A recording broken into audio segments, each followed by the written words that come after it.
Hier, dans la salle d'audience, un silence étrange s'est installé dès l'arrivée d'une femme dont le nom, jusqu'ici, avait peu circulé dans les médias.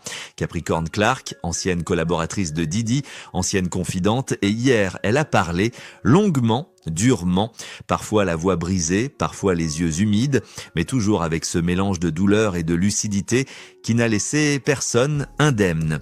Elle a commencé par raconter son parcours. Elle a rencontré Diddy à New York au début des années 2000. Au départ, c'était une relation presque amicale, platoniquement intense. Elle travaillait dans la musique, passait de Def Jam à Death Row, puis un chasseur de tête lui a proposé de devenir l'assistante personnelle de Sean Combs. Elle a accepté et sa vie a changé. Dès son premier jour, Diddy l'emmène à Central Park après la tombée de la nuit. Avec lui, un homme massif qu'elle appelle Uncle Polly. Là, dans l'obscurité, il lui dit calmement que puisqu'elle a travaillé avec Suge Knight, si jamais un jour quelque chose tourne mal, il pourrait être obligé de la tuer. Elle reste figée, il ne sourit pas, il ne plaisante pas. Les semaines qui suivent, elle découvre un monde verrouillé, entouré d'hommes puissants et silencieux, Polly, Reuben, D-Rock, tout est sous contrôle, tout le monde obéit. Puis un incident déclenche la spirale, un bijou prêté disparaît, Diddy l'accuse en silence, elle nie, mais la suite est brutale. Elle est conduite dans un immeuble en travaux à Broadway, un étage poussiéreux, une porte verrouillée, une table pliante, un homme corpulent qui fume cigarette sur cigarette, et toujours Polly qui entre et sort. Elle est là pour passer un test au détecteur de mensonges. Elle ne veut pas. On lui dit que si elle échoue, elle finira dans l'East River. On lui attache des câbles.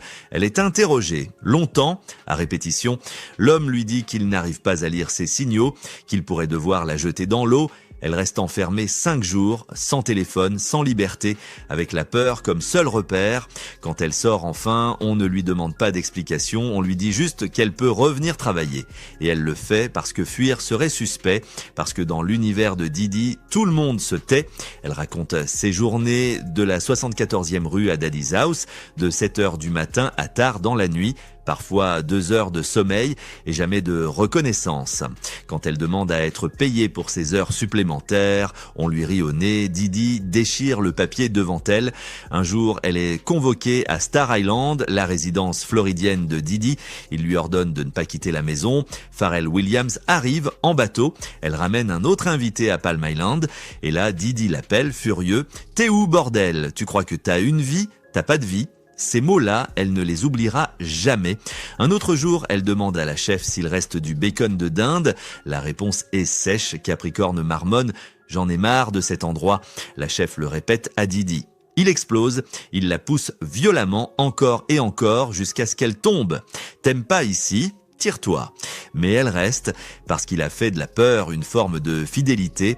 Elle raconte que Diddy fréquentait régulièrement Kim Porter à l'hôtel 1 fois par semaine, exactement comme il l'a fait plus tard avec Cassie. Toujours dans les mêmes lieux, l'Intercontinental à Atlanta, le Beverly Hills Hotel à Los Angeles, toujours sous de faux noms, Frank Black, Frank White. Cassie devenait Jackie Star et dans ses bagages à chaque fois une petite caméra, de l'huile pour bébé, du lubrifiant, les mêmes objets, le même scénario, les mêmes freak-offs. Capricorne dit qu'elle ne sait pas si Kim Porter y participait de son plein gré, mais elle est certaine d'une chose, ces rituels ne datent pas de Cassie, ils étaient déjà là, dégradants, extrêmes et répétés. Elle parle aussi des drogues, ecstasy, molly, à New York, à LA. Parfois, elle devait en chercher. Une fois, en France, il lui a demandé de lui ramener de la cocaïne. Elle a refusé. Sa mère est morte d'une overdose. Elle ne voulait pas traverser ça. Il se faisait également prescrire des médicaments à son nom, à elle. Elle transportait les pilules dans son sac pour éviter que les agents de sécurité posent des questions. Et puis, il y a eu Kid Cudi. Cassie avait commencé à le fréquenter discrètement. Diddy l'a appris. Un matin, entre 5h30 et 6h, il frappe à la porte de Capricorne. Il est en sueur, en colère. Il porte un pistolet, un pull déboutonné, un pantalon déchiré. Il entre. « Pourquoi tu ne m'as pas dit ? Qui c'est, Scott ?» Capricorne répond qu'elle ne connaît pas de Scott. « On va tuer ce fils de pute ?» Il l'oblige à s'habiller. Dans le SUV, Reuben est au volant. Didi s'assoit à côté d'elle, arme sur les genoux. Direction la maison de Cudi, dans les hauteurs d'Hollywood. En route, Capricorne change le nom de Cassie dans son téléphone, de peur qu'il la découvre. Elle la renomme Storm Me. Devant la maison, Didi entre avec Reuben. Capricorne reste dans la voiture. Elle appelle Cassie. Il est là. Où es-tu ? Cassie répond, affolée. Didi revient, regarde Capricorne, puis appelle le dernier numéro, celui de Cassie.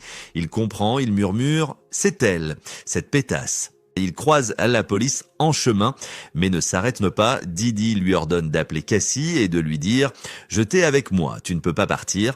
Cassie répond calmement « Ok, viens me chercher ». Mais Capricorne sent que sa voix tremble.